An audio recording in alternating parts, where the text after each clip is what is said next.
Hello? So you're that Ballinator guy who makes them two-lore vids, huh? Yeah, that's me. Yeah, the boys out east have been asking for a video on the Craftsman V. V-Series? You realize that's not really a thing. It's just a manufacturer's code. I don't want to hear it. I only use Craftsman V. My daddy used Craftsman V, and his daddy used Craftsman V. You're gonna make a video on the Craftsman V, and if we don't like it, we're gonna come down there and cut off your screwdriver. Well, that was uncalled for. Well, I guess if we're gonna tell the full story, we'll have to start with Moar Drop Forge.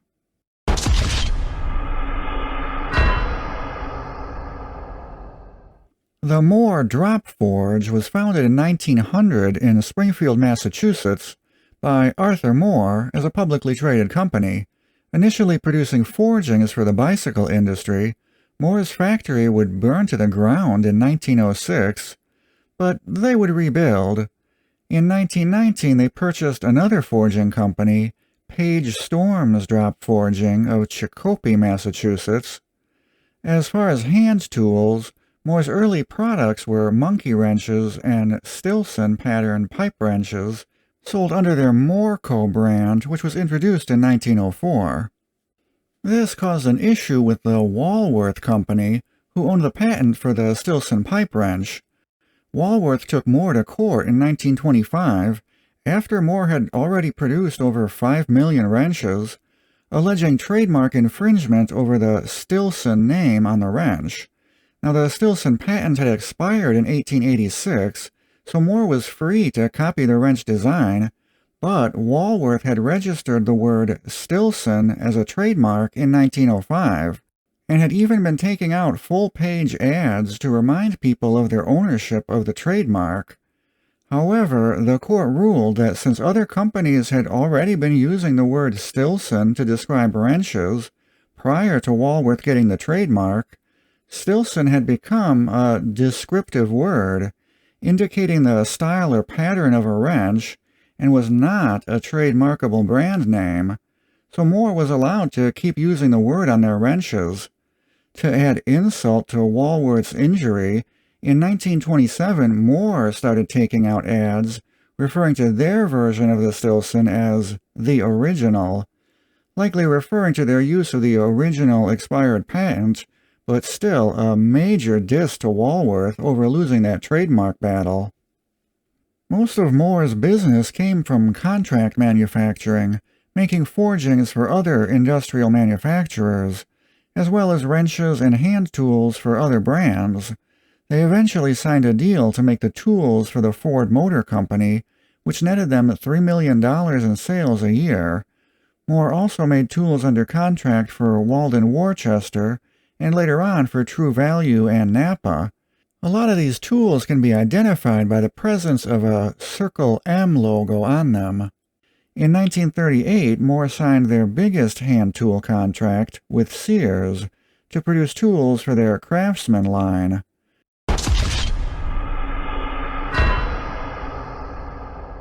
Craftsman was known for their lifetime warranty, and with multiple contractors supplying the tools, they needed a way to figure out who made the tool when it was returned under warranty. So a letter code system was created where each contractor would stamp a letter code on their tools as a way of identifying them. Moar's letter code was V. This is the birth of the so-called Craftsman V series. Yeah, it's just a manufacturer's code. It doesn't mean anything. It's just a random letter that they got assigned. I do find it fascinating that something as simple as a production code, something that was never intended for the end user to even notice, would decades later become iconic. Everyone remembers their dad or grandpa having a set of tools with that V on them, to the point where the V-marked Craftsmans are considered by many to be the best tools sold under the Craftsman brand. Even though they were made by a lesser-known company that no one's really heard of, the V became so iconic that in 2021, Stanley, who had previously purchased the Craftsman brand from Sears, created a premium sub-brand called the V Series. Yeah, they turned the manufacturer's code into a brand. Obviously, the new tools have nothing at all to do with Moar Drop Forge, so let's get back to our story. Come on in and park your hide, son. Now, my daddy used to say that there V-Series is the best tools ever made, and by golly, they're the only tools I'll use. Look, there is no V-Series, it's just a manufacturer's mark. Nah, if Stanley's V-Series exists, then the original V-Series must have existed too. You just need to get on back out there and tell the rest of the story. Tell them about them mergers and acquisitions.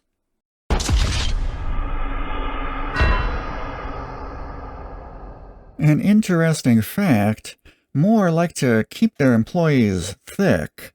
So during World War II, they petitioned the government to get extra meat rations for them. They were not successful. In 1944, Moar purchased the Wasson Manufacturing Company, a Springfield manufacturer of rail cars and pre-built diners. And in 1963, Moar acquired the drop forging division of Billings and Spencer. Billings and Spencer had been split up in '62, with Crescent buying up their hand tools division. By this point in time, the hand tools in Moar's contract with Sears was only a small portion of the company, with multiple plants producing forgings for several different industries. This success caught the eye of another company, the Eastern Stainless Steel Corporation, who in December of 1967 purchased 95% of the shares of Moar Drop Forge. The merged companies would restructure in 1969 as Easco. In '78, they opened a new plant in Gastonia, North Carolina. That same year, they fought off a hostile takeover attempt from Chicago Pneumatic. CP had purchased 5% of the shares of Easco, but Easco took them to court to force them to sell back the shares. And I can't find the exact date, but sometime in the '80s, KD Tools would merge with Easco. Easco would operate until 1985, when they suffered another hostile takeover attempt, this time from Equity Group Holdings, a private equity firm owned by the Rales brothers. The Rales brothers bought up the company's outstanding stock, and while Easco executives tried to go to court and stop the sale, they were unsuccessful. Equity Group would sell off the steel division of the company to Citicorp Venture Capital, and the hand tool division would briefly go public again in 1987, until it was bought out by the Danaher Group in 1990, another company also run by the Rales brothers. Allegedly, the Rales brothers, who knew the deal with Danaher was coming since they also owned Danaher, allegedly used the proceeds from Easco's 1987 stock offering to purchase junk bonds from Drexel Burham Lambert Incorporated, allegedly knowing full well that the bonds were worthless as a favor to a bank executive. This caused Easco to lose $14 million just prior to the Danaher buyout. Allegedly. There was a lawsuit by one of the shareholders over this, but it appears to have been settled out of court, so who knows what actually happened. In 2005, the Springfield plant would be shut down. Allegedly, Danaher had offered to keep the plant open if the workers would accept a 50% cut in pay. They refused, and the plant was closed, with much of the machinery moved to Danaher's Armstrong plants in Dallas, Texas and Springdale, Arkansas. When Danaher merged with Cooper Tools in 2010 to form the Apex Tool Group, Easco only had their Gastonia, North Carolina plant left. This plant would be shut down in 2013 after Apex was purchased by Bain Capital, who attempted to consolidate production to the Armstrong plants. At the time, an Apex spokesperson said that this would be the only plant they were closing, but that was cap.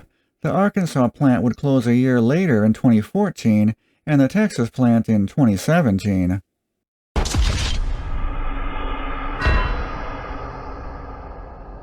Danaher and Apex retained the contract with Sears for hand tool production, but after the Easco plants shut down, the V markings on the tools were replaced with other letter codes, and the current V-series stuff produced by Stanley has zero connection to the original stuff. It's just a ploy on people's nostalgia. Hopefully that Italian guy from the intro doesn't get pissed about this. Just to be safe, I made a side deal with the Colombians for protection. El Jefe was very impressed by your story, but there's a favor we must ask of you. Take this. Whoa, you want me to murder a guy with a chainsaw? No, this is for the other guy, sorry. We want to commission a video on the full history of this Stillson Wrench. Yeah, that's way easier. I can totally do that. Alright guys, thanks for watching. Be sure you're subscribed for the next episode. As usual, links are in the video description for all my sources, and leave a comment if you have any additional information to add to the story. See you later. Bye.